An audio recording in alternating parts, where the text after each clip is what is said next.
हाँ चलिए स्टार्ट करेंगे क्लास। इस वाले क्वेश्चन से आज स्टार्ट करना था। पहला सवाल सॉल्व करेंगे। If for some p, q, r all have positive sign, one of the roots of this equation is also a root of the equation this, then इसके रूट्स तो निकाल सकता है ना। इसका डिस्क्रिमिनेंट पॉजिटिव है, इसके रूट्स क्या होंगे 4 और 2। 4 और 2 का कोई कॉम्बिनेशन, 8 का प्रोडक्ट है, 2 का सम है, तो इसको लिखा जाएगा x माइनस 4 x प्लस 2, सही है, इक्वल्स टू 0। तो इसका रूट क्या हो जाएगा, या तो -2 या फिर 4, इन दोनों में से कोई एक रूट उसका भी रूट है, दोनों नहीं है। Is one of the roots of the equation is also a root of, तो वन ऑफ द बोला सिंगल रूट कॉमन है, then q square plus are square upon p square is equals to. सबसे पहले single root common की condition जो है, लंबी चौड़ी कोई एक इक्वेशन बनाई थी, क्या उसको याद रखना जरूरी है? नहीं, याद रखोगे तो ठीक है, बट याद नहीं भी रखोगे तो भी कोई जरूरी बात नहीं है वो। अब एक रूट कॉमन अगर इसका उसके साथ है तो हम इसको क्या लिख सकते हैं? क्वाड्रेटिक इक्वेशन तो दी है ना उसने, ये ऐसे है। हाँ, अब इसमें Q square plus are square और P square plus Q square है, ठीक है। एक्स स्क्वायर ये दिया है, एक्स दिया है। अब एक रूट कॉमन के लिए इसका एक रूट अगर -2 अगर एज्यूम कर लिया कॉमन वाला रूट है, तो वो क्या आ गया, p square plus Q square, -2 का square 4, -2 into -2 plus 2q in bracket p plus r plus Q square plus are square equals to 0। ये कंडीशन आ जाएगी। तो यहां से क्या मिल रहा है, P Q plus Q R मिल रहा है ना, 4p square plus 2pq plus 4q square plus 2qr plus Q square को मैं यहां पर 5q स्क्वायर कर सकता हूं प्लस आर स्क्वायर। नहीं, इसको अलग अलग ही रखेंगे, 4q स्क्वायर अलग रखो प्लस ये बनेगा q square plus 2qr plus are square equals to 0। तो ये एक परफेक्ट स्क्वायर हो गया, q प्लस आर का whole square is equals to 0। ये परफेक्ट स्क्वायर कभी निगेटिव नहीं हो सकता। और यहां पर क्या बन रहा है, इसमें से 3p स्क्वायर और 3q स्क्वायर अगर अलग निकाल लिया, 3 in bracket p square plus q square बचा, और बचा p प्लस q का होल स्क्वायर। तो ये परफेक्ट स्क्वायर्स के सम अगर 0 है तो इंडिपेंडेंटली हर किसी को 0 होना पड़ेगा। एक परफेक्ट स्क्वायर प्लस एक परफेक्ट स्क्वायर प्लस दो परफेक्ट स्क्वायर्स, सबका सम 0 है। परफेक्ट स्क्वायर क्या कभी निगेटिव हो सकता है? तो पॉजिटिव नंबर्स का सम 0 कब हो सकता है? नॉन नेगेटिव नंबर्स का सम एक्चुअली, जब वो खुद इंडिपेंडेंटली हर एक टर्म 0 होगा। क्योंकि अगर ये 1 हो गया या पॉजिटिव कुछ भी नंबर हो गया, उसको कैंसिल करने के लिए कोई भी नेगेटिव नहीं है। हाँ,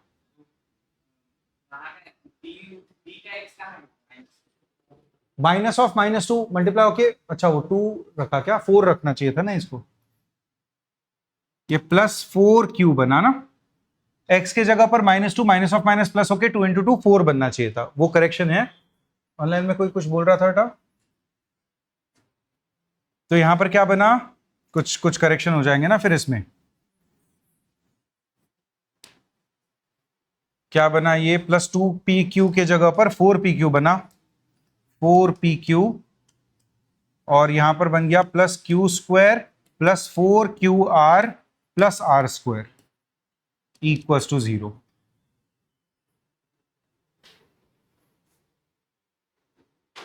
टू पी प्लस 2q का अगर होल स्क्वायर कर दिया तो वहां पर 8pq चाहिए, और यहां पर 2qr एक्स्ट्रा आया है। अच्छा, अगर 4 को इनपुट करके देखेंगे तो यह आ जाएगा 16p square plus Q square minus 8q in bracket p plus q, sorry p plus r plus Q square plus are square equals to 0। ये आ गया x इक्वल्स टू 4 को इनपुट करने के बाद। क्या कोई कंडीशंस मिल रही है यहां से?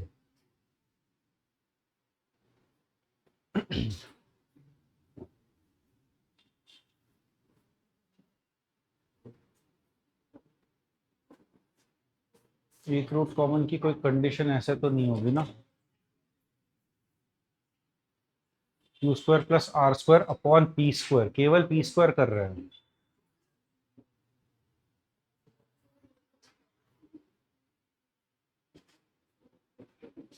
सी बाय ए भी नहीं है वो,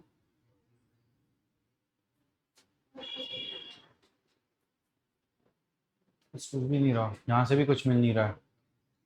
चलो सोचते हैं, वापस आएंगे इस सवाल के ऊपर, अभी फिलहाल ब्लैंक हो रहा हूं मैं भी। किसी को आया है, कोई हिंट मिल रही है?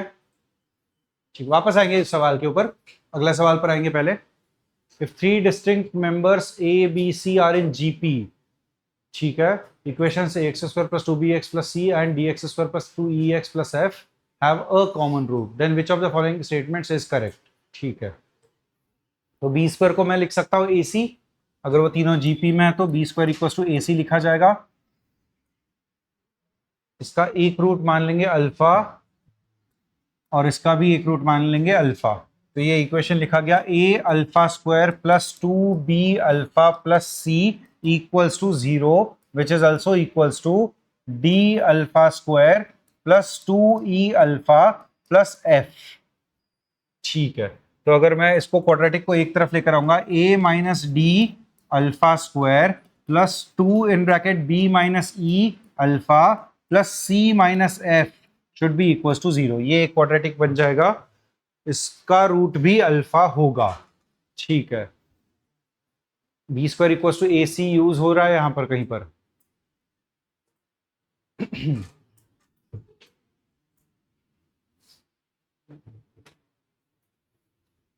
ए बाई डी वगैरह चीजें चाहिए ना मुझे।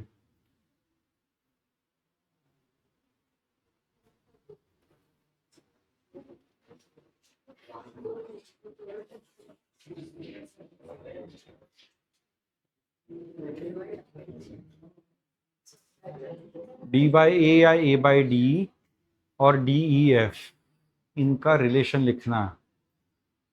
सब्ट्रैक्ट करके कुछ मिलेगा, ये तो सब्ट्रैक्ट ही तो किया, ऐड करके, दोनों को ऐड करके मिलेगा A plus D alpha square plus 2b plus E alpha plus C plus F equal to 0, इसका भी रूट अल्फा ही है। यहां से क्या मिल पा रहा है?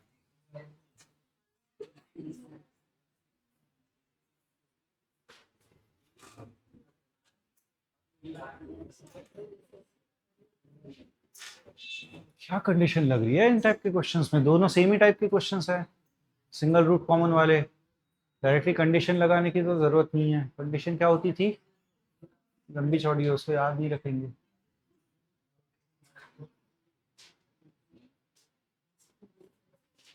बी स्क्वायर को अगर इसको रूट ऑफ ए सी लिख लिया तो ए और सी का ये प्रोडक्ट है और ये सम ए सी है, टू रूट ए सी। अच्छा, तो ये हाँ, ये क्या बन गया, इसके रूट्स लिखे गए ना, हाँ, इसके रिपीटेड रूट लिखे जाएंगे। हाँ, बी स्क्वायर को अगर मैंने ए सी लिख लिया बेटा, तो बी को क्या लिखा जाएगा, रूट ए सी, ये सही है। तो ये जीपी से, a B C are in GP ना, तो मिडिल टर्म का स्क्वायर एपीजीपी नहीं पता है क्या आपको? स्कूल में नहीं हुआ है, कुछ लोगों का हुआ है। कहां पर? सीबीएसई में हुआ है, स्टेट बोर्ड में हुआ है, एपी हुआ है। एपी का फॉर्मूला पता होता है ना, B 2b equal to A plus C. A अगर फर्स्ट टर्म है, A plus D second term होती है, A plus 2d third term होती है, ये होता है एपी। ऐसे ही अरिथमेटिक प्रोग्रेशन, ऐसे ही ज्योमेट्रिक प्रोग्रेशन होता है जीपी, वो होता है ए इंटू आर स्क्वायर, और ये चलता जाएगा। तो जब फर्स्ट और थर्ड टर्म का प्रोडक्ट करोगे, A into A R square, वो बनेगा ए स्क्वायर आर स्क्वायर। बीच वाला टर्म है ए आर, उसका होल स्क्वायर बनेगा फर्स्ट और थर्ड का मल्टीप्लीकेशन। तो मिडिल टर्म है बी, तो B square equal to A into C. ये रिजल्ट हम सीक्वेंस एंड सीरीज में डिराइव करेंगे, अगर अभी तक आपको नहीं पता है तो। अभी फिलहाल के लिए इसको सही एज्यूम करते हुए आगे चलेंगे, ठीक है। तो अगर ये बी को यहां पर डाल दिया, तो इस इक्वेशन को मैं लिख सकता हूं A alpha square plus root of A C ना, हाँ, 2 को स्प्लिट करके लिख रहे हैं, A C alpha plus root of A C alpha plus C square. नहीं, ए ही है ना, सी स्क्वायर नहीं है, यही है। तो यहां से क्या कॉमन लिया जाएगा, रूट ए अल्फा, तो ये बचेगा root a alpha plus root सी, और यहां से रूट सी अगर कॉमन ले लेंगे तो ये बचेगा root a alpha plus root c equal to 0। Factorisation समझ में आ रहा है?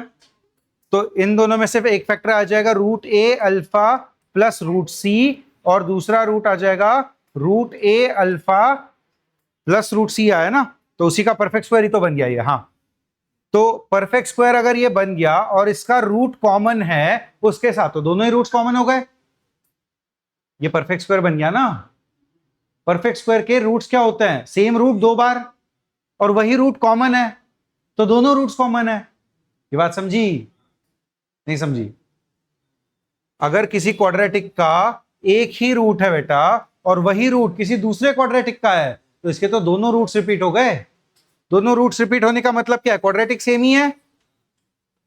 दोनों रूट सेम ही बनने का मतलब क्या होता है? क्वाड्रेटिक सेम ही है, तो a बन जाएगा d के बराबर, b बन जाएगा e के बराबर, c बन जाएगा f के बराबर। सही है?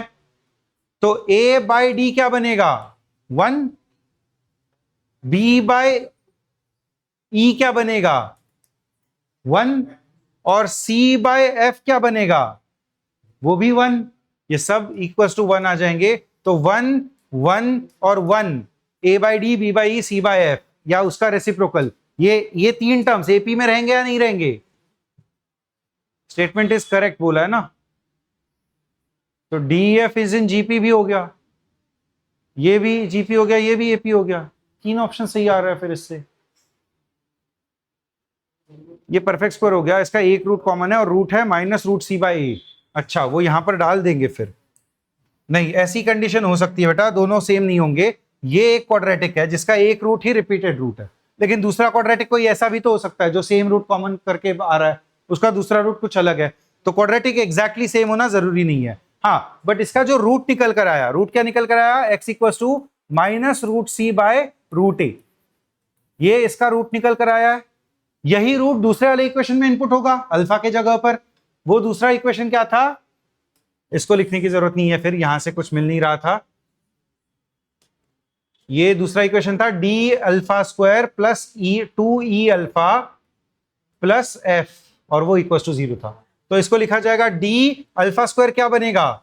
Minus root C by root A का square, C by A plus 2e into minus root C by root A plus F, और ये इक्वल टू 0 है।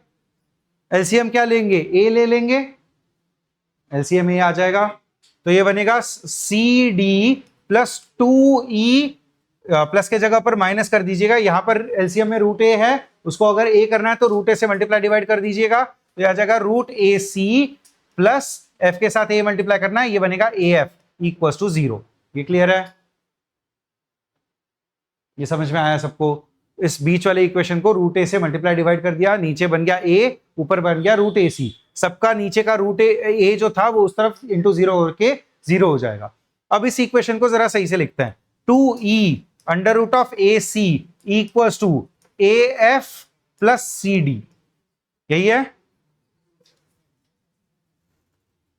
d बाय ए और f बाय सी, इसको अगर मैंने ए सी से डिवाइड कर दिया, हाँ, तो ये मिलेगा। इस पूरे टर्म को अगर मैं रूट ए सी को मैं b लिख सकता हूं ना, ये b बन गया, ठीक है। अगर इस पूरे इक्वेशन को मैंने ए सी से डिवाइड कर दिया तो ये क्या बन जाएगा? b था रूट ऑफ ए सी, तो ऊपर रूट ऑफ ए सी, नीचे ए सी, नीचे रूट ऑफ ए सी बचेगा, ये बचा 2e। इस ए सी को मैं लिख सकता हूं b स्क्वायर, एक b कैंसिल हो जाएगा, 2e by b equals to, पहला टर्म क्या बचेगा? a से a कैंसिल होके f बाई सी, ये बचा f बाई सी प्लस दूसरा टर्म बचा c कैंसिल होके d बाई ए। ये बात समझ में आ रही है? d by a first term, f by c third term, first term plus third term equals to 2 times of middle term. कौन सा सीक्वेंस हो गया? ये AP बन गया। 2b equals to a plus C, तो AP किस किस का आ जाएगा? d by A, e by B, f by C are in AP। तो आगरा ऑप्शन मैच करेगा। समझा सवाल? अगर मैं इस टर्म को कैपिटल A बोल दूं, इस टर्म को कैपिटल C बोल दूं और इस वाले टर्म को कैपिटल B बोल दूं, तो ये AP बन गया ना। 2b equals to a plus c, AP का फॉर्मूला होता है, AP का रिलेशन होता है। तो कैपिटल A हो गया d बाई ए, मतलब पहला टर्म हो गया d by A, capital B हो गया e बाई बी जो कि सेकंड टर्म हो गया, कैपिटल C है f बाई सी जो कि थर्ड टर्म हो गया। तो first second third term are in AP। Clear है? बाकी के ऑप्शंस फिर गलत हो जाएंगे वहां से। ये रिजल्ट क्लियर है। फिर हमने पहले वाली इक्वेशन में अल्फा डाल दिया, वो दे देगा a alpha square plus 2b alpha plus c, और इस b को मैंने रूट ऑफ ac लिख लिया। तो a alpha square plus 2 root ac alpha plus c, इस टर्म को फैक्टराइज करके इसको परफेक्ट स्क्वायर बनाया, x की value root a alpha plus root c का होल स्क्वायर इक्वल टू 0 आ गया। तो परफेक्ट स्क्वायर आ गया, मतलब x की वैल्यू आ गई minus of root c by root a। ठीक है, ये रूट कॉमन है इसके साथ, तो इसके अल्फा में वो अल्फा की वैल्यू डाल सकते हैं, तो उसको लिखा गया d into minus root C by root A का square c by A plus 2e under root of minus of root of c by A plus f equal to 0। इसका एलसीएम ले लिया, नीचे a बन गया, ये इक्वेशन आया C D minus 2e under root A C plus A F equal to 0। Root A C को लिख लिया b, उसको उस तरफ भेज दिया, ये बना 2e b equal to a f plus c d. पूरे इक्वेशन को डिवाइड किया ए सी से, नीचे का ए सी लिखा बी स्क्वायर, एक बी से बी स्क्वायर का एक बी कैंसिल हुआ, ये बचा ई बाई बी, तो 2e by B equal to F by C plus D by A. इसको स्प्लिट करके लिख लिया, इसको a, इसको c, इसको b अगर लिख लिया तो वो AP का फॉर्मूला निकल कर आया। क्लियर है?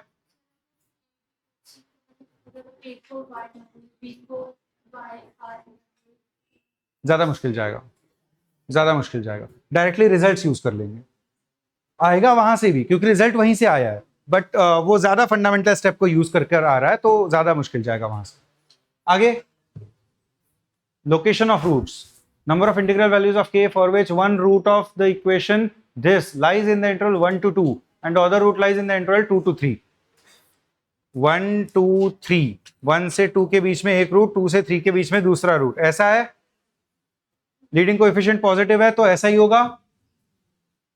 तो इसका मिनिमा जो भी होगा, सॉरी पहले तो दो रूट्स एग्जिस्ट करने चाहिए, दो रूट्स एग्जिस्ट करने चाहिए ना, ये एक रूट है दूसरा रूट है, दो रूट्स एग्जिस्ट कर रहे हैं, उसकी कंडीशन क्या, d is greater than 0, equal to 0 भी नहीं चलेगा, डिस्क्रिमिनेंट क्या होगा 64 माइनस 4 टू जा 8k should be greater than 0। क्या ये बात समझ में आ रही है?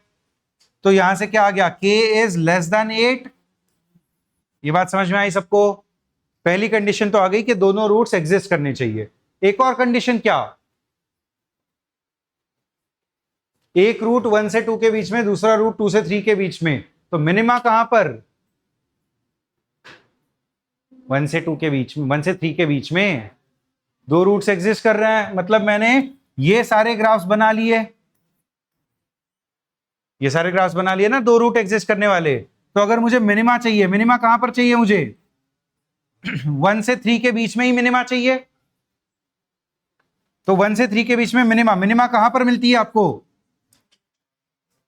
मिनिमा कहां पर मिलती है, माइनस बी बाई 2a पर, माइनस बी बाई 2a, कितना आ रहा है ये 2 इंटू 2 4, ये आ रहा है 2 के बराबर, ये हमेशा 2 पर ही आ रहा है मिनिमा।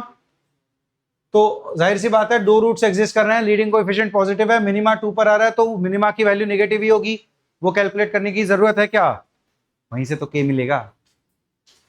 मिनिमा की वैल्यू कितनी, minus d by 4a, minus d कितना आ गया 8k minus 64 upon 4 into a, 4 two जा 8, ये वैल्यू कितनी हो गई, k minus 8 should be less than 0। यहां से वही कंडीशन आई, तो इसका कोई अलग फायदा नहीं हुआ।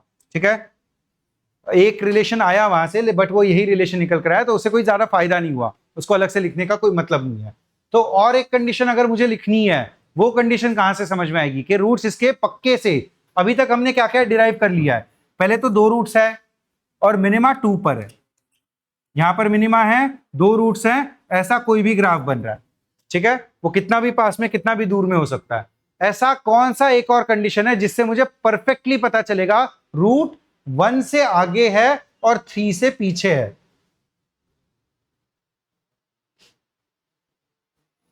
1 पे फंक्शन की वैल्यू कैसे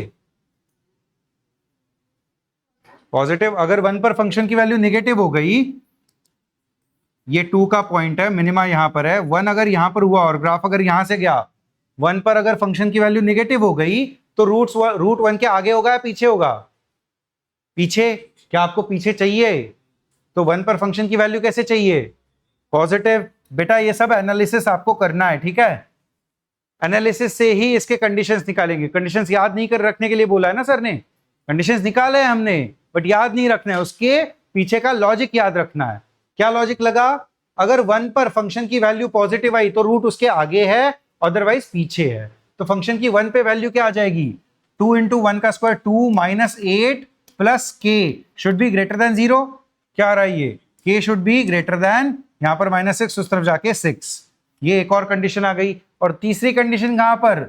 3 पर भी फंक्शन की वैल्यू पॉजिटिव चाहिए, तो वो क्या आ जाएगा? 3 का square 9 into 2 18 minus 3 into 8 24 plus K should also be greater than 0। तो यहां से भी वही कंडीशन आ रही है, के इज ग्रेटर देन 6। तो इन तीनों कंडीशंस का इंटरसेक्शन क्या आंसर आएगा? के 6 से तो बड़ा चाहिए लेकिन 8 से छोटा भी चाहिए। इंटरसेक्शन क्या होगा? के विल बिलोंग टू 6 to 8। तो क्या आंसर पूछा है? Number of integral values of के। क्या 6 चल जाएगा? 6 इज एन इंटीग्रल वैल्यू, लेकिन क्या वो चल जाएगी? इक्वल टू है क्या? नहीं चलेगी। 8 चल जाएगी? 8 भी नहीं चलेगी। तो कितने इंटीग्रल वैल्यूज बचे? 7, एक ही वैल्यू बची। तो आंसर क्या होगा? केवल k इक्वल टू 7 के लिए ही ये पूरी कंडीशन सेटिस्फाई होगी। तो कितने नंबर ऑफ इंटीग्रल वैल्यूज आ गए? 1। नंबर ऑफ वैल्यूज पूछेगा तो इन्फिनाइट है, क्योंकि 6 से लेकर 8 के बीच में इन्फिनाइट नंबर्स है ना। इंटीग्रल केवल एक ही है, इसलिए आंसर आया ऑप्शन। चलिए, क्लियर है सबको? कंडीशंस में ध्यान देंगे, आपको सवाल क्या पूछ रहा है वो पहले ड्रॉ करेंगे, फिर उसको एक एक करके कंडीशन निकालेंगे। सबसे बेसिक कंडीशन होती है रूट्स एग्जिस्ट करता है या नहीं, फिर आता है मिनिमा, फिर आता है मिनिमम की वैल्यू, और फिर देखेंगे लोकेशन, जिस जिस पॉइंट्स पर वैल्यू पूछी है उस 1 2 3 इन सारे पॉइंट्स पर फंक्शन की वैल्यू। ठीक है, इसी ऑर्डर में सीक्वेंस में आपको कंडीशंस देखनी है और उनसे ये तरीके के वैल्यूज निकालना है। ठीक है, greater than something, less than something, और फिर सबका इंटरसेक्शन करके फाइनल आंसर। चले आगे, आया है सबको आंसर? आगे हाँ,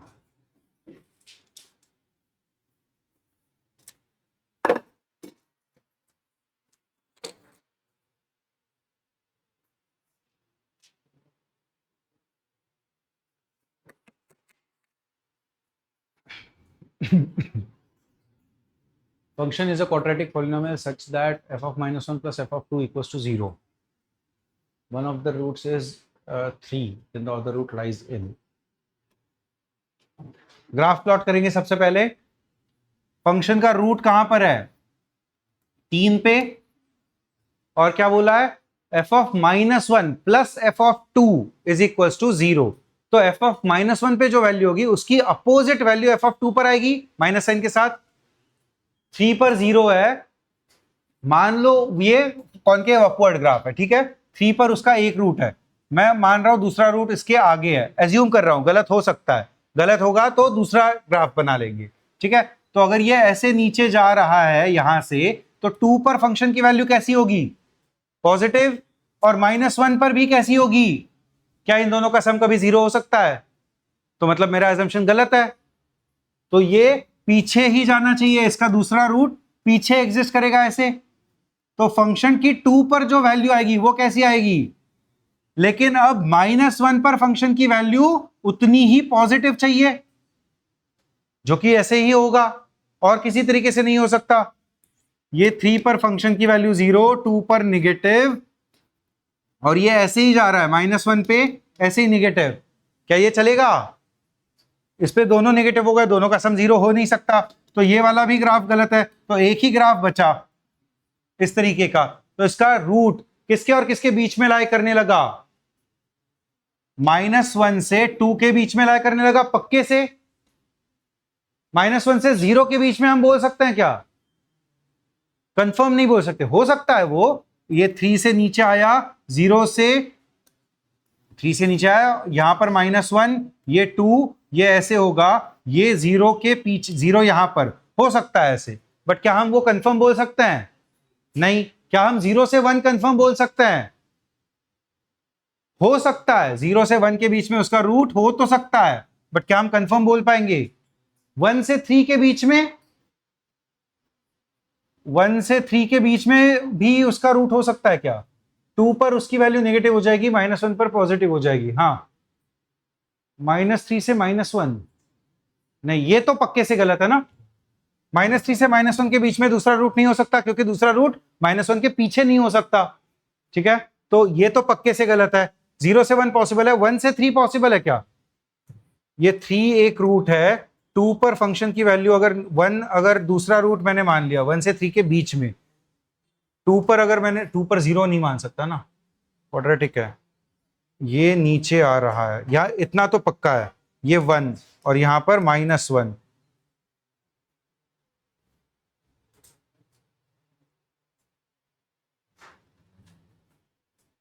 ग्राफ सिमेट्रिक तो नहीं होता ना आगे और पीछे, ऐसा कोई जरूरी नहीं है। 1 से 3 के बीच में, -1 से 0 के बीच में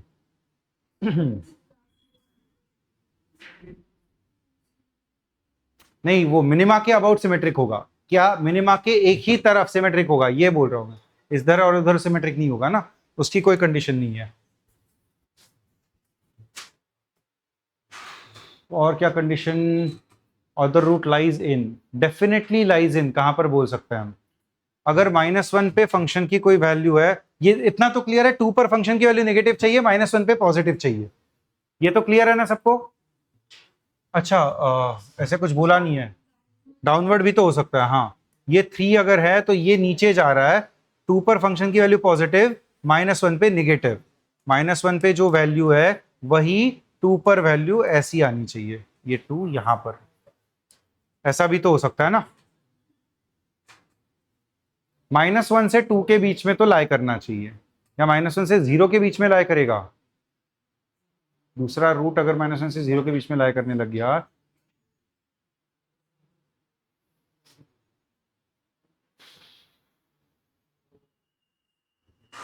क्वाड्रेटिक क्या लिखा जाएगा? क्वाड्रेटिक अगर लिखें मैथमेटिकली अगर करें, x-3 इंटू x-अल्फा इक्वल टू 0, अगर ये लिख लिया तो ये क्या बन गया? x² -3 plus alpha into x plus 3 alpha equal to 0, ये बनेगा ना।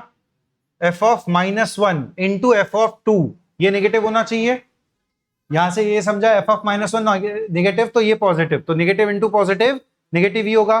तो f ऑफ -1 क्या लिखा जाएगा? ग्राफ से चीजें अटक रही है, अलजेब्रा से कैलकुलेट करने की कोशिश करेंगे। -1 पे फंक्शन की वैल्यू क्या?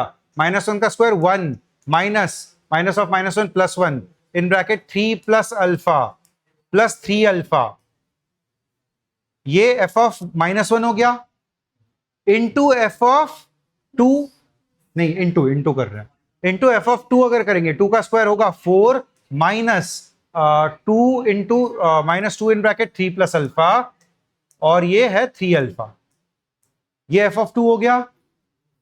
अगर ये निगेटिव हुआ तो ये पॉजिटिव होना जरूरी है, ये बात क्लियर थी ना। और अगर ये पॉजिटिव हुआ तो ये निगेटिव होना जरूरी है, तो निगेटिव इंटू पॉजिटिव या पॉजिटिव इंटू निगेटिव नंबर का मल्टीप्लीकेशन हमेशा निगेटिव आएगा। यहां से कुछ कंडीशन मिलती है क्या, चेक करेंगे।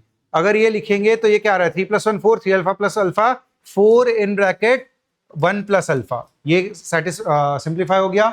और दूसरा ब्रैकेट क्या बना? 4 - 6, ये बचा -2 alpha plus 3 alpha plus alpha, तो अल्फा ये बना alpha -2 1 plus alpha into 4 less than 0, into 4 हटा दो, ये लेस देन 0 हो जाएगा। ठीक है, यही लिखा है ना। तो अब यहां से अल्फा किस किस के बीच में ला कर सकता है, मिल गया ना। अल्फा का क्वाड्रेटिक लेस देन 0 कब कब होगा? कंडीशन मिल गई। अल्फा के रूट्स क्या क्या है? एक है 2 और एक है -1, पॉजिटिव निगेटिव पॉजिटिव। तो अल्फा किसके किसके बीच में लाया कर सकता है? -1 से 2 के बीच में। तो -1 से 2 के बीच में अगर लाया कर रहा है तो 0 से 1 भी करेगा और -1 से 0 भी करेगा। 1 से 3 नहीं कर सकता, क्योंकि 3 तक नहीं जा सकता ना। तो ये ऑप्शन गलत हुआ, वो भी हो सकता है और ये भी हो सकता है।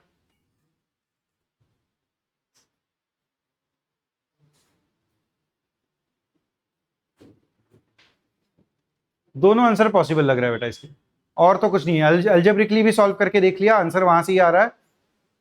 ये कंडीशन समझी? f of -1 into f of 2, ये वैल्यू लेस देन 0 है। ये क्लियर है? तो वहां से आगरा भी आंसर आ रहा है, दिल्ली भी आंसर आ रहा है, दोनों ऑप्शंस पॉसिबल होंगे, और तो कुछ भी नहीं सूझ रहा इसमें। दो आंसर्स दिए गए होंगे फाइनल आंसर की में, दोनों ऑप्शंस इसका सबसेट है, ये समझा है ना? -1 से 0 इतना वाला पार्ट है, तो अगर पूरा बड़ा डोमेन है तो छोटा डोमेन तो होगा ही, और दूसरा है 0 से 1, वो यहां से यहां तक है कुछ, वो भी छोटा है, उसका सबसेट है, तो वो भी पॉसिबल होगा। ठीक है?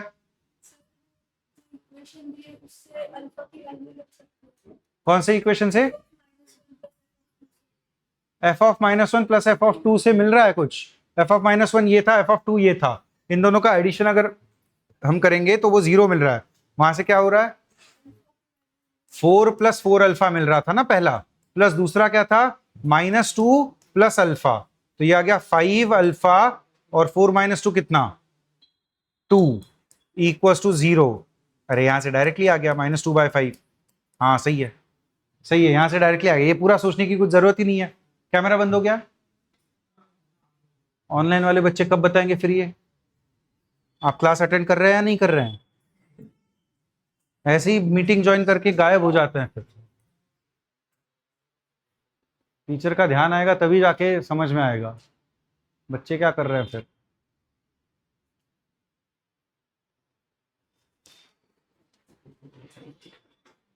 ऐसी मीटिंग अटेंड करने का क्या फायदा बेटा?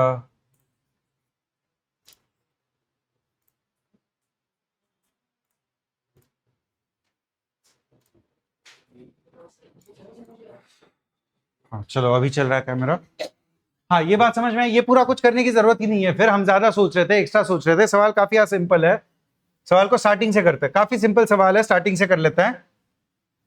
थोड़ा टाइम जाएगा बट ठीक है, कोई बात नहीं, सवाल समझ में आना ज्यादा इंपॉर्टेंट है। f(x) ये दे दिया आपको, f(x) = 0 3 पे, ठीक है? तो मैंने फंक्शन की वैल्यू लिख ली है x-3 इंटू x - अल्फा, ये मेरा क्वाड्रेटिक इक्वेशन है, = 0, ठीक है? अल्फा उसका दूसरा रूट हो गया, मुझे नहीं पता वो अल्फा कहां पर लाया करेगा, बट मैंने उसको लिख लिया, ठीक है? अब f(-1) क्या बनेगा? पहले तो इसको ओपन कर लेते हैं, ये बचेगा x² minus in bracket 3 + alpha into x plus 3 alpha = 0, ये फंक्शन आ गया। इसमें जब मैं x की वैल्यू -1 डालूंगा तो आ जाएगा 1 minus of -1 + 1 3 + alpha plus 3 alpha, ये वैल्यू क्या आ रही है? 3 + 1 4 + 4 अल्फा, और ये खुद हो गया f(-1). ऐसे ही जब f(2) लिखेंगे, 2 का स्क्वायर आएगा 4 -2 in bracket 3 + alpha plus 3 alpha, ये वैल्यू क्या आ रही है? 3 × 2 = 6, 4 - 2 4 - 6 -2 प्लस 3 + अल्फा, अरे ये गलत हुआ, ये -2 अल्फा प्लस 3, ये बचा प्लस अल्फा, ठीक है? 3 अल्फा -2 अल्फा, ये बचा अल्फा, ये, और ये आ गया f(2), ठीक है? अब इन दोनों का सम मुझे 0 बोला है, तो 4 - 2 ये कितना हो जाएगा? 2 + 4 + अल्फा 5 अल्फा = 0। अल्फा की वैल्यू क्या हो गई? -2/5, मतलब -0.4। ये किसके बीच में लाया कर रहा है? -1 से 0। समझा? बस इतना सही सवाल था, हम एक्स्ट्रा सोच रहे थे, सवाल में ज्यादा इंफॉर्मेशन गैदर करने की कोशिश कर रहे थे, उससे कुछ फायदा भी नहीं हो रहा था और अटक भी रहे थे, टाइम भी जा रहा था। सिंपल तरीके से आंसर आ गया। चले आगे, next. Rational roots of the equation, अच्छा ओपन करके ही करेंगे क्या? फैक्टराइजेशन में कुछ आ रहा है, लेकिन ये =3 है। 11 का तो प्रोडक्ट 11 और 1 ही होगा, 9 हो भी नहीं सकता। 81 - 44 पॉजिटिव ही आ रहा है।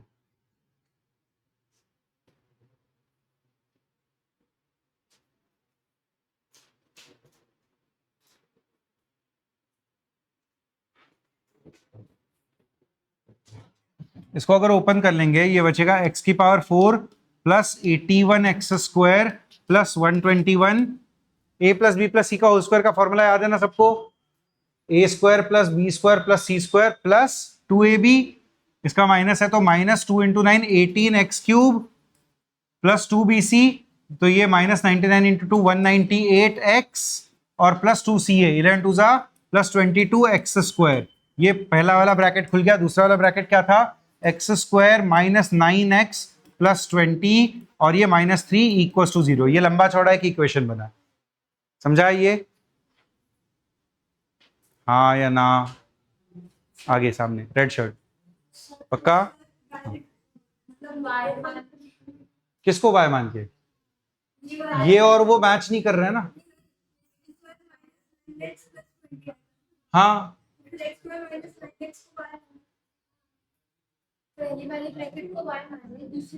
एक्स स्क्वायर माइनस 9x को अगर आपने y मान लिया तो ये y प्लस 11 का होल स्क्वायर माइनस ऑफ यहां पर आ जाएगा y, एक सेकंड बस, ये आ जाएगा +20, y +20 ना, -3 इक्वल टू 0। तो यहां से भी आ जाएगा, क्वाड्रेटिक आएगा। हाँ हाँ, पूरा निकालने की जरूरत नहीं है, इससे ज्यादा बेटर तरीका मिल रहा है। अगर आपने इसको y मान लिया, ये आ जाएगा वाई स्क्वायर माइनस ये टर्म क्या बनेगा, x square minus 9x plus 20, तो +11 अलग लिख लिया, +9 अलग लिख लिया, ठीक है। तो ये वाई स्क्वायर माइनस ऑफ ये क्या आ जाएगा, ये खुद y है, y +9 लिखा जाएगा और ये -3 इस तरफ आके इक्वल टू 0 हो जाएगा। इक्वेशन क्या बना, y square minus y -9 -3 -12 equal to 0। y की वैल्यू आ जाएगी y -4 y +3 इक्वल टू 0। सही है। अब y को वापस सब्स्टिट्यूट कर लेता है, इसके रूट्स आ जाएंगे y इक्वल टू 4 और y इक्वल टू -3। y को खुद को अगर सब्स्टिट्यूट करेंगे, ये बचेगा x square minus 9x plus 11 -4 plus 7 equal to 0। ये पहला रूट, और दूसरा रूट कितना, x square minus 9x plus 11 plus 3 plus 14 equal to 0। ये फैक्टराइज होते हुए दिख रहा है, ये दिख रहा है ना फैक्टराइज होते हुए 7 और 2। तो x square minus 7x minus 2x plus 14 equal to 0। आ जाएगा x in bracket x minus 7 minus 2 in bracket x minus 7 equal to 0। x minus 2 x minus 7, ये इसके रूट्स आ गए। दोनों रूट्स रैशनल है, दोनों चल जाएंगे। और ये यहां से कुछ रूट्स आ रहे हैं, x equal to -b plus minus under root of b square minus 4ac 7 चौक 28 -28। ये कितना आ गया, 81 माइनस 28 कितना, 2 3 73 60 53 रूट 53 आ रहा है ये। तो ये ऑफकोर्स रैशनल नहीं है। 9 प्लस माइनस रूट 53/2 ये रैशनल नहीं है ना, तो इसको डिस्कार्ड भी कर देंगे क्योंकि आपको केवल रैशनल रूट चाहिए। तो product of all rational roots कितना आ गया, 7 × 2 14। आंसर क्या होगा, ऑप्शन आगरा। समझा है? चले आगे।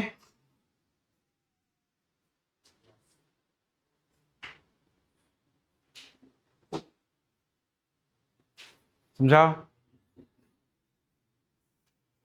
कहां पर अटके हो, अटके तो हो कहीं पर आप।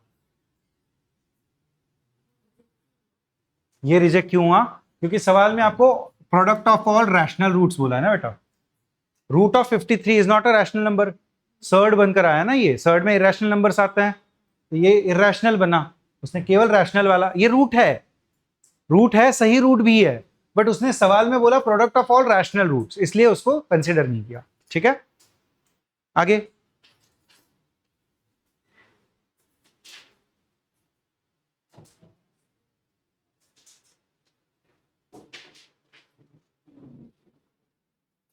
क्वाड्रेटिक बनाने की कोशिश करेंगे इसे। a की पावर -x क्या लिखा जाता है, 1/a की पावर x। माइनस साइन को डिनोमिनेटर में भेजा जा सकता है ना, पावर में जो माइनस साइन होती है। तो e की पावर साइन x -2/e की power sine x equal to 2 बन जाएगा। e की पावर साइन x को अगर y मान लोगे तो क्वाड्रेटिक बन जाएगा, और फिर उसको सॉल्व करेंगे। करिए सॉल्व।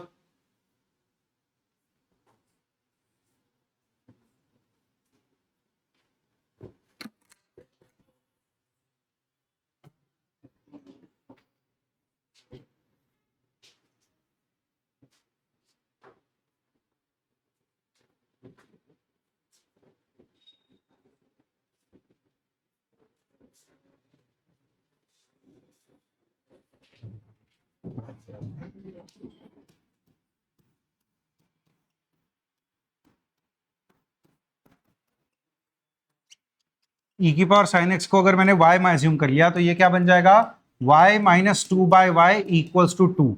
अगर एलसीएम ले लिया तो y square minus two equals to two y, denominator उस तरफ मल्टीप्लाई हो गया।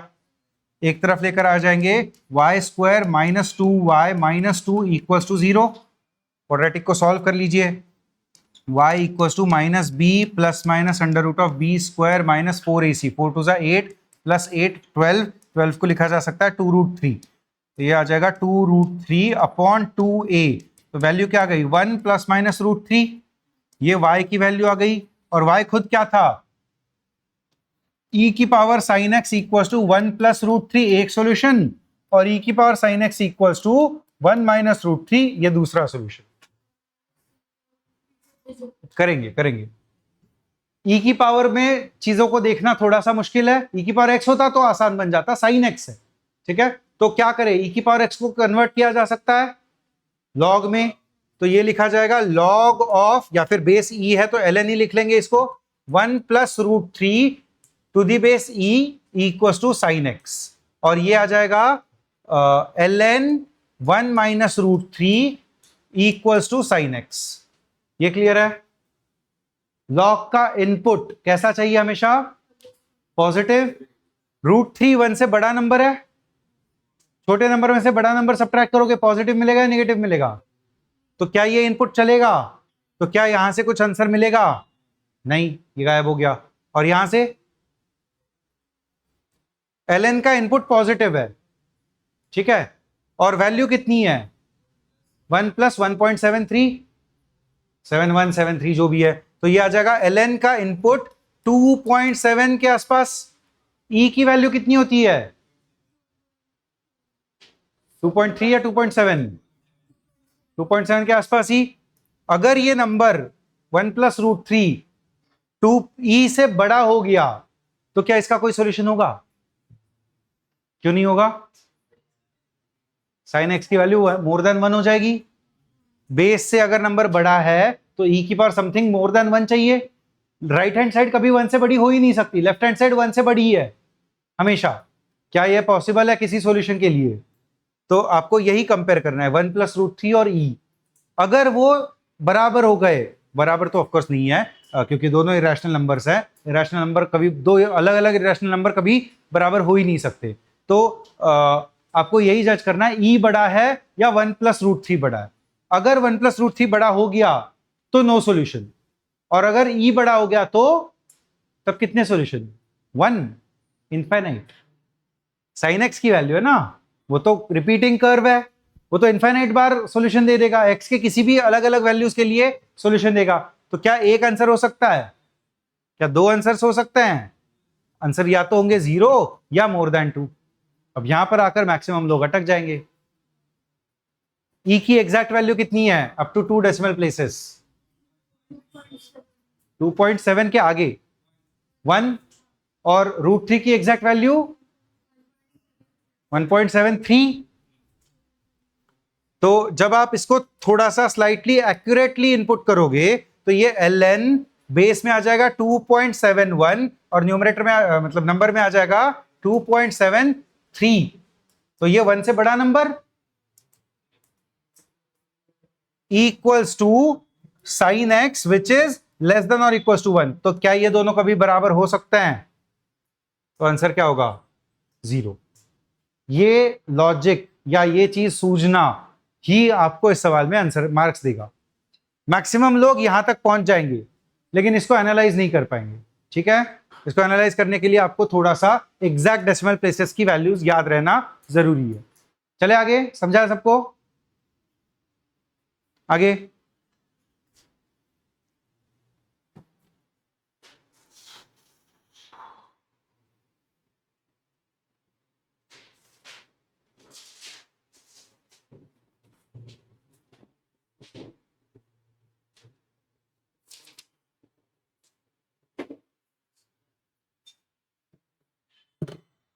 हाँ, S is this plus this की power x equals to 10 when the number of elements in S is,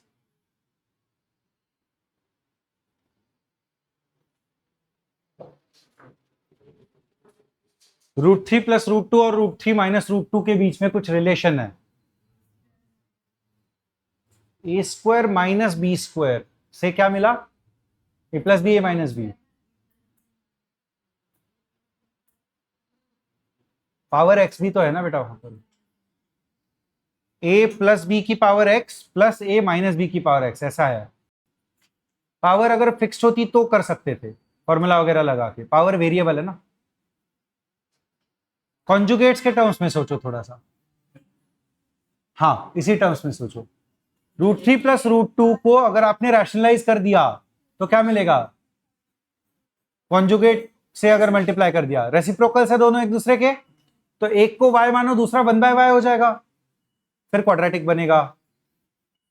दो बार सब्स्टिट्यूशन करना जरूरी है। पहला सब्स्टिट्यूशन क्या? 3 प्लस √2 को अगर आपने y मान लिया तो 3 माइनस √2 क्या बनेगा? 1/y। ठीक है, तो y की पावर x प्लस 1/y की power x equals to 10।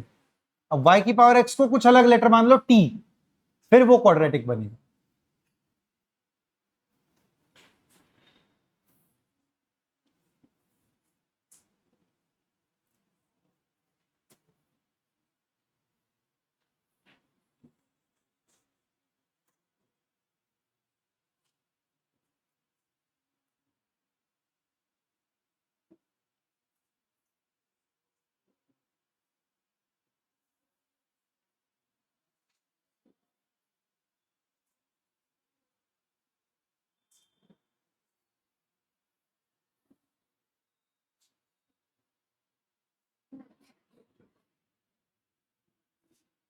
Quadratic बना, फैक्टराइज हो रहा है, फैक्टराइज नहीं हो रहा है, श्रीधराचार्य से करना पड़ रहा है। उसके स्क्वायर्स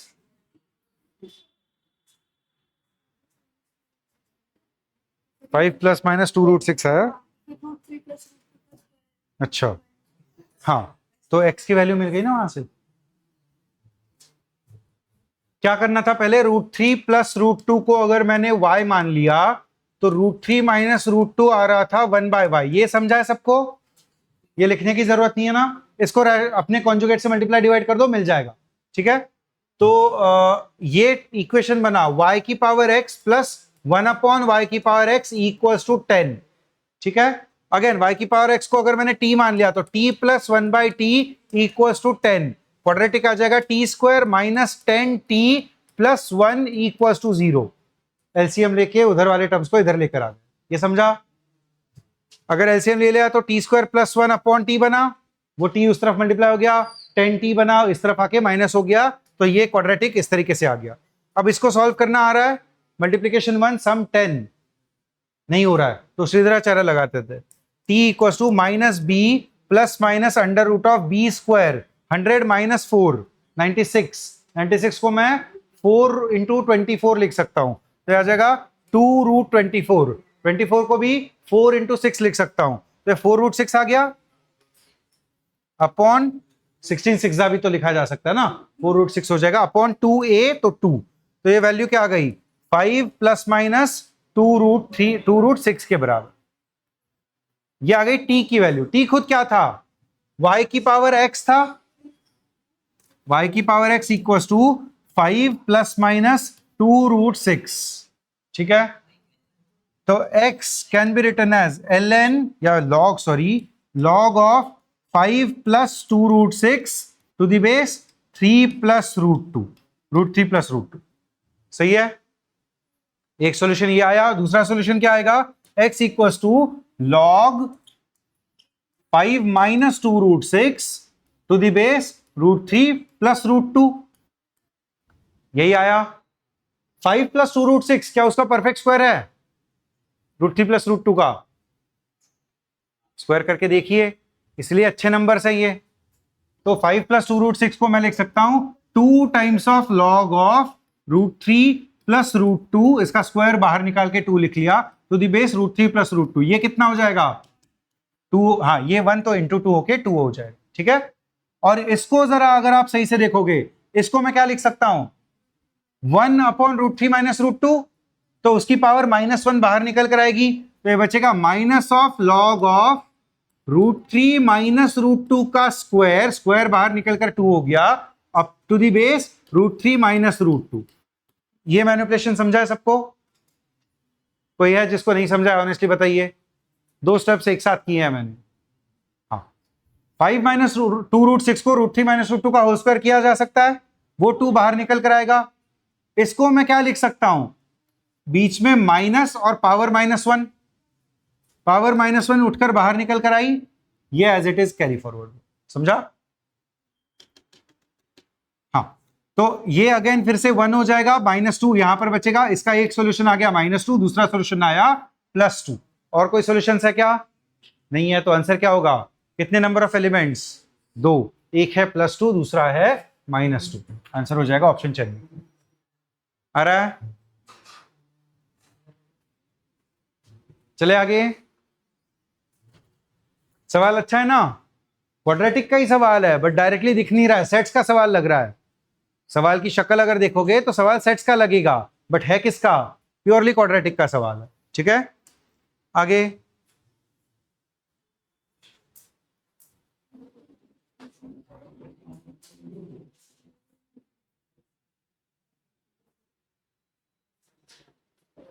अल्फा खुद -1 है, अल्फा -1 है। हाँ,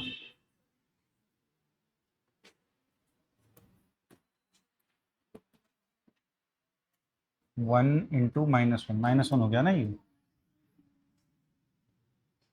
अल्फा बीटा गामा -1 आ गया, बीटा गामा दिया है 1 इंटू अल्फा कर दिया, अल्फा खुद है -1, तो -1 इंटू +1 -1 हो गया, अल्फा बीटा गामा -1 हुआ।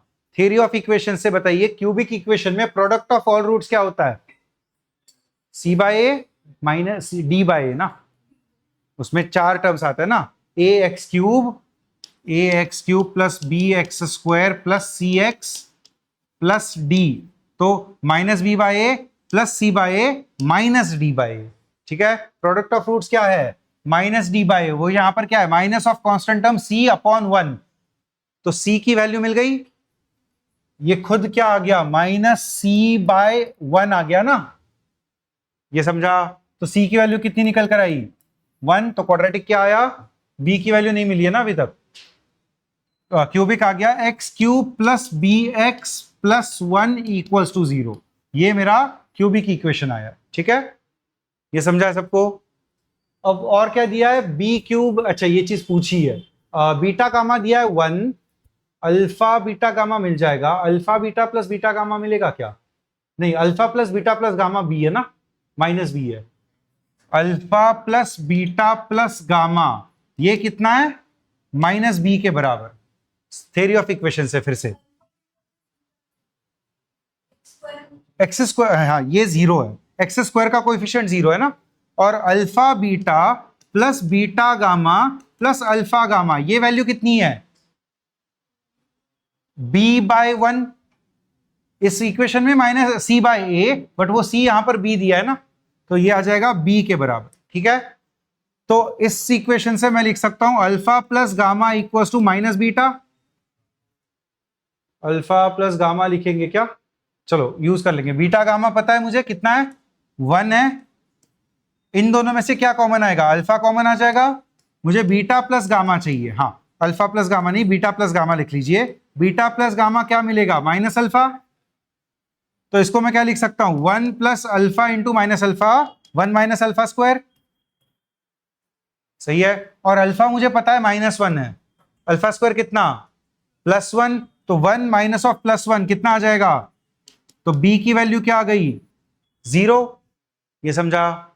तो क्यूबिक क्या आ गया? x³ प्लस 1 = 0, ये ही खुद क्यूबिक आ गया। तो इसके क्या क्या रूट्स आएंगे? एक तो रूट आ जाएगा 1 सॉरी, और बाकी के दो रूट्स कुछ कॉम्प्लेक्स होंगे।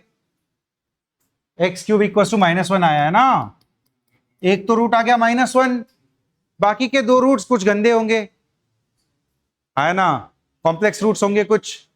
तो आपको वही चीज पूछी है, b³ plus 2c³ -3 alpha beta, हाँ ये चीज पूछी है। तो b³ कितना? 0, b खुद 0 था, c कितना निकल कर आया था? 1, 2c³ आ जाएगा 2 -3 in bracket alpha cube plus 2 beta cube plus, अच्छा ये 3 कॉमन नहीं आ रहा है, -3 alpha cube -6 beta cube -8 gamma cube, ये पूछा है।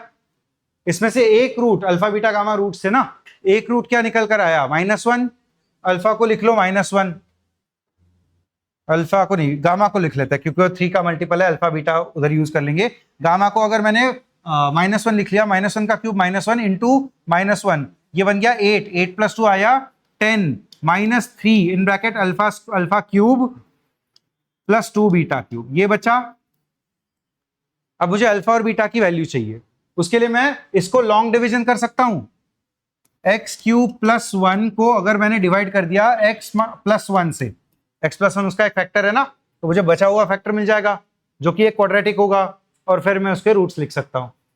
समझा? बताइए इसके लॉन्ग डिवीजन की वैल्यू क्या आएगी? करेंगे सब लोग खुद से। x³ + 1 को x + 1 से डिवाइड करेंगे, पहले मल्टीप्लाई होगा x², ये सब्ट्रैक्ट हो जाएगा, x³ ये गायब होगा, बचेगा x², माइनस या प्लस, यहाँ पर आ जाएगा माइनस, माइनस कैरी फॉरवर्ड, +1, तो ये -x से मल्टीप्लाई करेंगे, ये आ जाएगा minus of minus plus x², ये कैंसिल हो जाएगा, -x यहाँ पर आके ये बचेगा +x, ये बचेगा x + 1 आके x + 1 कैंसिल होके ये बचा 0। ठीक है, तो फैक्टर क्या है, x² - x + 1, ये दिख रहा है इसका डिस्क्रिमिनेंट गलत लेस देन 0 है, तो इसके रूट्स कुछ गंदे आएंगे, वही रूट्स बीटा और गामा रहेंगे। क्या रहेंगे वो roots? x will be equals to -b + (b² - 4ac) -3 आ गया, 1 का स्क्वायर -4 अपॉन 2a, तो x बीटा की वैल्यू आ गई, beta will be equal to 1 + (3/2) और गामा की वैल्यू आ गई 1 - (3/2). ठीक है, क्या आप बीटा क्यूब और गामा क्यूब लिख सकते हैं?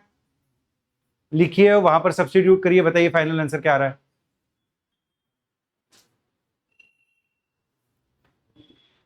अल्फा और बीटा लिख लेंगे इसको, अल्फा और बीटा, क्योंकि गामा मैंने ऑलरेडी यूज कर लिया है, अल्फा और बीटा लिखेंगे। अल्फा क्यूब क्या लिखा जाएगा, a³ + b³ ना, a³ - b³ आ जाएगा -3, अरे नहीं कॉम्प्लेक्स आ रहा है क्या ये, हाँ क्यूब क्यों आया, क्यूबिक में तो ये गंदे गंदे रूट्स बचेंगे, हाँ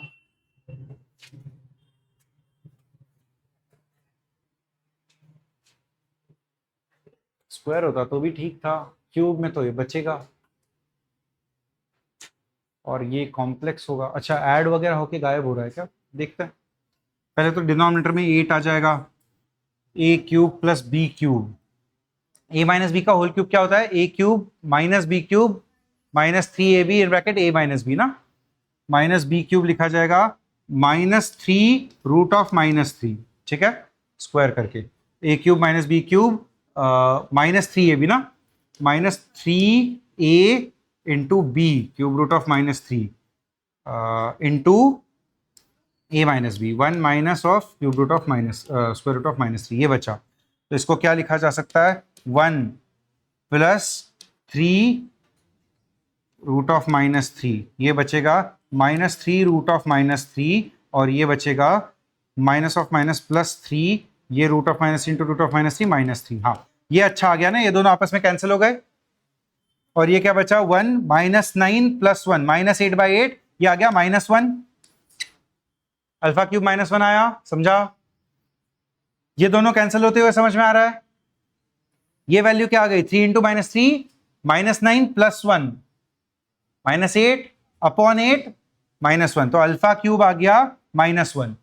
ऐसे ही अगर बीटा क्यूब निकालोगे, बीटा क्यूब क्या लिखा जाएगा, वो आ जाएगा 1 का क्यूब प्लस माइनस क्यूब √(-3) का रूट, वो आ जाएगा क्यूब, सॉरी वो आ जाएगा -3 √(-3), a³ + b³ + 3ab, 3 cube √(-3) in bracket 1 plus cube √(-3), square √(-3), sorry, whole divided by 8। यहाँ पर भी चीजें कैंसिल होते हुए दिखाई दे रही है, -3 स्क्वायर √(-3) प्लस 3 स्क्वायर √(-3) आपस में कैंसिल हो गए, ये बचा 3 √(-3) इंटू √(-3), अगेन ये -3 इंटू 3 9, -9 + 1 -9 + 1 कितना, -8/8, ये भी -1 ही आया, ये समझा? क्यों कर रहे हैं इतना? एक्स क्यूब माइनस 1 है, इसके रूट्स क्या हैं? Alpha beta gamma. Alpha cube कितना? -1, बीटा क्यूब भी -1, गामा क्यूब भी -1। ये सब करने की क्या जरूरत थी? अब सब करने के बाद ये सूझा तो ठीक है, कर लिया, बात ठीक है, बट यहीं पर सूझना चाहिए था। समझा है? इक्वेशन मिल गया है, इसके रूट्स अल्फा बीटा गामा है, तो अल्फा क्यूब भी उसको सेटिस्फाई करेगा, बीटा क्यूब भी करेगा, गामा क्यूब भी करेगा। अल्फा क्यूब कितना आया? यहीं से डायरेक्टली मिल गया था, 10 - 3 इन ब्रैकेट -1 -2, ये कितना हो गया? -3 × -3 9, 10 + 9 19 आ रहा है क्या? बस यहीं पर आंसर आ जाएगा। ये सब करने की कोई जरूरत नहीं थी। ठीक है? होता है ऐसे मैथ्स में, बहुत बार होता है कि हम कुछ क्रूड तरीके से आगे बढ़ते हैं और फिर बाद में आगे जाने के बाद समझ में आता है और आंसर तो हमारे सामने ही था, बस हमने उसकी तरफ ध्यान नहीं दिया। ठीक है? कोई दिक्कत नहीं है, सब सही किया है हमने, बट मुश्किल तरीके से आंसर निकाला। ज्यादा आसान तरीका हमारे सामने ऑलरेडी था। समझा है सबको? क्या क्या? वो आया था इस वाले इक्वेशन से, मुझे लिखने के लिए जगह भी नहीं अभी। ये वाले इक्वेशन से मुझे c = 1 आया था, b = 0 आ गया था, तो x³ + 1 = 0 आया, तो x³ = -1 आ जाएगा। ये डायरेक्टली सब्स्टिट्यूट होके आंसर 19 दे देगा। ठीक है? हाँ, सवाल तो आगे बढ़ाएंगे नहीं, थोड़ा जो बच्चे मैथ्स वाले क्लास में आए, फिजिक्स वाले क्लास में नहीं थे, थोड़ा टेस्ट पेपर के बारे में बात कर लेते हैं। कल वाले क्लास के पेपर में कल 8 से 11 पेपर है, नीट का तो कोई नहीं होगा, मैथ्स वाला क्लास है। तो ये आपको OMR मिलने वाली है कल। इस OMR में सबसे पहले तो यहाँ पर एक बॉक्स दिख रहा है, ये एक बॉक्स है, ये दूसरा बॉक्स है, ऐसे ही 3 और 4 चारों बॉक्सेस है। ठीक है? इसके अंदर, इन चारों बॉक्सेस के अंदर कहीं पर इस OMR पे ऐसी क्रीज मत पड़ने दो। क्यों मत पड़ने दो? क्योंकि ये पेपर सॉफ्टवेयर से चेक होने वाला है, तो सॉफ्टवेयर में इस टाइप की जो क्रीजेस हैं ये प्रॉपरली आपके बबलिंग को वो स्कैन नहीं कर पाता। ठीक है? छोटा मोटा अगर क्रीज है तो ठीक है, बट अगर ये फोल्ड वोल्ड करके आपने आपके रफ वर्क के नीचे रखा है या आपके राइटिंग पैड के नीचे वगैरह रख दिया तो एक बड़ी सी क्रीज पड़ जाती है, तो वो दिक्कत देता है थोड़ा सा। तो उसको जरा सही से समझेंगे कि बीच में कहीं पर क्रीज नहीं पड़नी चाहिए। इधर कॉर्नर में वगैरह ऐसी अगर पड़ गई तो ठीक है, इसमें कोई दिक्कत नहीं है, क्योंकि वो बॉक्स के बाहर है, तो वो एनीवे स्कैन होने नहीं वाला। समझा है? एक तो ये चीज है। फिर आपको जो कल रोल नंबर मिलेगा वो टेम्परेरी रोल नंबर है। आप जिस सीक्वेंस में बेंचेस पर बैठोगे, आपके पास अटेंडेंस शीट आएगी, उसमें सीक्वेंशियली जो आप नंबर भरोगे वही कल वाले टेस्ट का आपका रोल नंबर होगा। अगले वाले टेस्ट में छुट्टियों के बाद आपको आइडेंटिटी कार्ड्स मिलेंगे, उसके ऊपर आपका रोल नंबर लिखा हुआ होगा, पूरे 2 साल के लिए वही रोल नंबर आपको कैरी फॉरवर्ड करना है। ठीक है? फिर इसके आगे यहाँ पर आपका नेम, बैच, सब्जेक्ट, ये सब लिखा हुआ है। टेस्ट डेट तो कल की डेट डालेंगे, नाम अपना खुद का डालेंगे, सब्जेक्ट में डालेंगे PCM, क्योंकि टेस्ट PCM की होने वाली है। ठीक है? क्लास डालेंगे 2028, क्लास या सेक्शन 2028 JEE या JEE 2028। ठीक है? क्योंकि आप एग्जाम 2028 में देने वाले हैं, तो आपके बैच का नाम है 2028 JEE। ठीक है? इसके अलावा ये पूरा पेपर OMR बेस्ड है। OMR फिलिंग करनी आती है आपको। हर सवाल के सामने 4 बबल्स रहेंगे, ABCD, जो भी आपका आंसर आ रहा है उस बबल को फिल करेंगे। ठीक है? यूजुअली ट्राई करेंगे बॉल पेन यूज करें, ताकि उसकी जो इंक है वो बहुत स्प्रेड नहीं होती है। अगर जेल पेन यूज कर रहे हैं तो वो इंक स्प्रेड होने के चांसेस रहते हैं, तो आपकी OMR खराब वगैरह हो जाएगी। वो नहीं करेंगे, तो ट्राई करेंगे कि आप केवल बॉल पेन यूज करें। ब्लैक, ब्लू, ग्रीन, रेड जो यूज करना है करो, कोई दिक्कत नहीं है, बस बॉल पॉइंट यूज करो, बॉल पेन यूज करो। कल मैथ्स की क्लास नहीं है बेटा, कल केवल टेस्ट है, क्लास नहीं होगी। ठीक है? कल प्योरली टेस्ट होगी, क्लासेस कोई भी नहीं होगी। तो हाँ, ये है। फिर इसके बाद जो यहाँ पर सेक्शंस है, इन सेक्शंस में सब्जेक्ट के नाम लिखे हुए हैं। फिर पहला फिजिक्स है, फिर केमिस्ट्री है, फिर मैथ्स है। इसको कंप्लीटली डिसरिगार्ड कर दीजिए, क्योंकि ऐसा हो सकता है कि पेपर में आपके सामने पहला सब्जेक्ट केमिस्ट्री आए, तो क्वेश्चन नंबर 1 to 25 केमिस्ट्री का होगा, बट यहाँ पर लिखा हुआ फिजिक्स है, तो इस लिखे हुए चीज को गायब कर देंगे, इसका कोई मतलब नहीं है। छोड़ दो, केवल अगर आपको कंफ्यूज होता है तो क्रॉस कर दो। नहीं, चेक हो जाएगा, इसका नाम का कोई दिक्कत नहीं है। अगर आपको कंफ्यूज हो रहा है तो आप उसको स्क्रैच कर सकते हो, बट नहीं भी करोगे तो भी कोई दिक्कत नहीं है। क्वेश्चन नंबर के हिसाब से पेपर की चेकिंग होगी। जैसे अगर क्वेश्चन नंबर 1 to 25 केमिस्ट्री है, तो आप उसको 26 से 50 में भरोगे तो सारे आंसर गलत हो जाएंगे आप, ठीक है। तो यहाँ पर केमिस्ट्री का सेक्शन 26 टू 50 है, बट अगर पेपर में 1 to 25 आ रहा है तो आपको उसको 1 to 25 में ही भरना है। ये बात समझ में आ रही है, क्योंकि आंसर की उस हिसाब से बनेगी और फिर वही स्कैन होगा, ठीक है। तो ये सब्जेक्ट के नाम ऊपर नीचे हो सकता है, आपको क्वेश्चन नंबर के हिसाब से फिल करना है। क्वेश्चन नंबर 1 to 20 यहाँ पर है, 2 सेक्शन में पेपर होता है। पेपर का पैटर्न पता है सबको, 25 सवाल एक सब्जेक्ट के लिए होते हैं। क्वेश्चन नंबर 1 to 20 सेक्शन 1 होगा जो एमसीक्यू होगा, 4 ऑप्शंस दिए जाएंगे, 4 में से एक ऑप्शन सही होगा और उसको आप टिक करोगे। बट क्वेश्चन नंबर 21 से 25 ये 5 सवाल कुछ न्यूमेरिकल टाइप के रहेंगे, इस टाइप के सवाल दिया है, आगे डैश करके जगह छोड़ दी है, कोई ऑप्शंस नहीं है, कुछ नहीं है। मेंस के सवाल न्यूमेरिकल में प्योरली इंटीजर के आएंगे।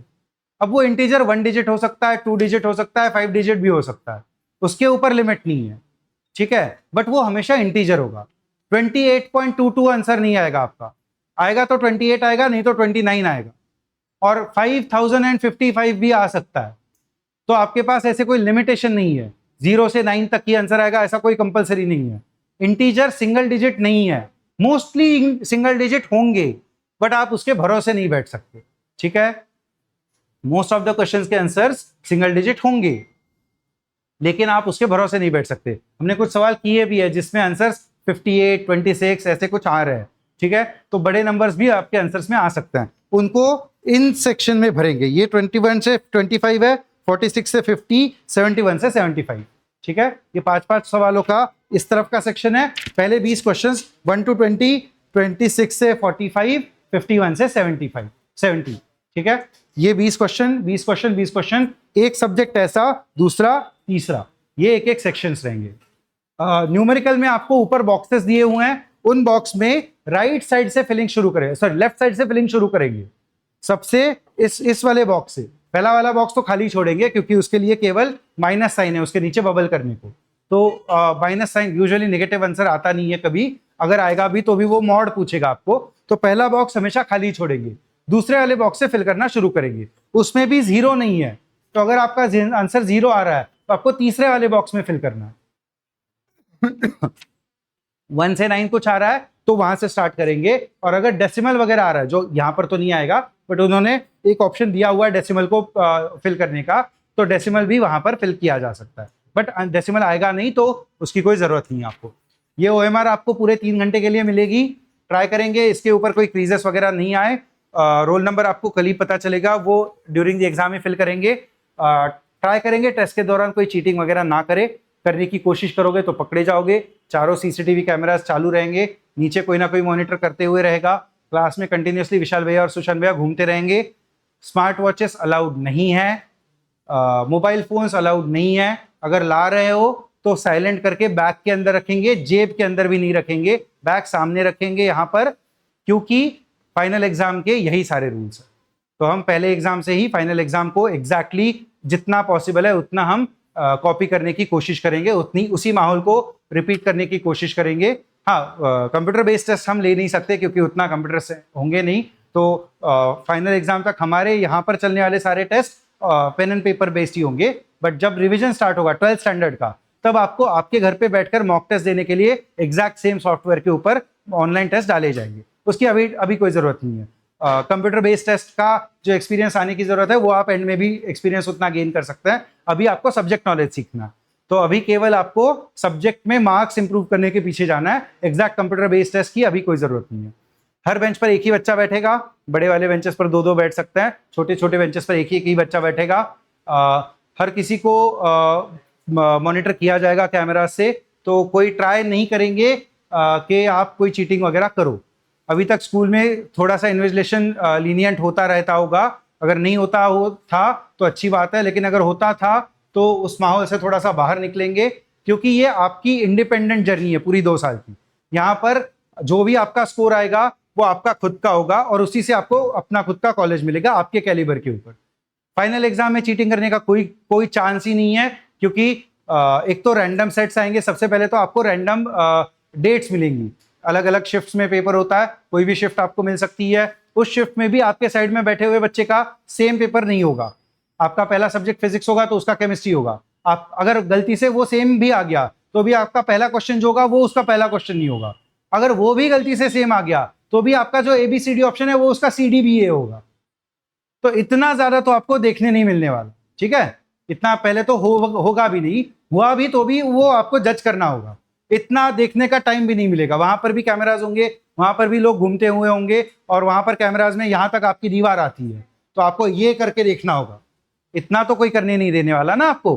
तो अभी शुरुआत से ही ध्यान रखेंगे, खुद के साथ ऑनेस्ट रहेंगे। जितना आप अपने साथ ऑनेस्ट हो उतना आपको आपका शुरुआत से ही पता चलेगा कि आपकी तैयारी कैसे चल रही है, ठीक है।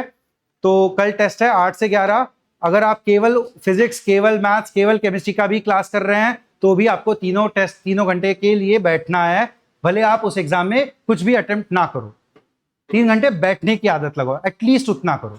अगर आपको मैथ्स नहीं अटेम्प्ट करना है मत करो, केमिस्ट्री नहीं अटेम्प्ट करना है मत करो, फिजिक्स नहीं अटेम्प्ट करना है मत करो। पहली टेस्ट है, एटलीस्ट इतना करो कि आप 3 घंटा बैठो, ठीक है।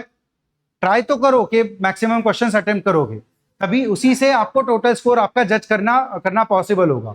बट अगर आपको सिलेबस मैच नहीं कर रहा है, या अगर आपने लेट ज्वाइन किया और ज्यादा चीजें आपको नहीं आ रही है वगैरह, ऐसा कुछ है, तो आप जितना मैक्सिमम पॉसिबल है उतना अटेम्प्ट करो, बट 3 घंटा बैठो, एटलीस्ट उतनी आदत लगाओ। क्योंकि यही आदत आपको आपका कंटिन्यूअस फोकस रखने में मदद करेगी। हर महीने में एक टेस्ट हम ऐसा लेंगे इसके आगे, ठीक है। तो कल के टेस्ट के लिए ऑल द बेस्ट। ये PDF पूरी भेजनी है क्या? कुछ 10-12 सवाल बाकी है। हाँ, नहीं, आज के सॉल्व किए हुए सवाल तो आ ही जाएंगे, बाकी के तो होंगे ना आपके पास। प्रिंटेड क्वेश्चन बैंक मॉड्यूल में प्रिंटेड तो होंगे ही ना, तो वो उसी में देखकर सॉल्व कर लीजिए। आंसर की भी है आपके पास, तो जितने मैक्सिमम पॉसिबल है सॉल्व करिए आज के दिन में, ताकि कल के टेस्ट की प्रैक्टिस हो जाए, ठीक है। कल के लिए ऑल द बेस्ट सबको। चलो, थैंक यू। हाँ बोलिए बेटा, ऑनलाइन में बोलिए, क्या बोल रहे थे?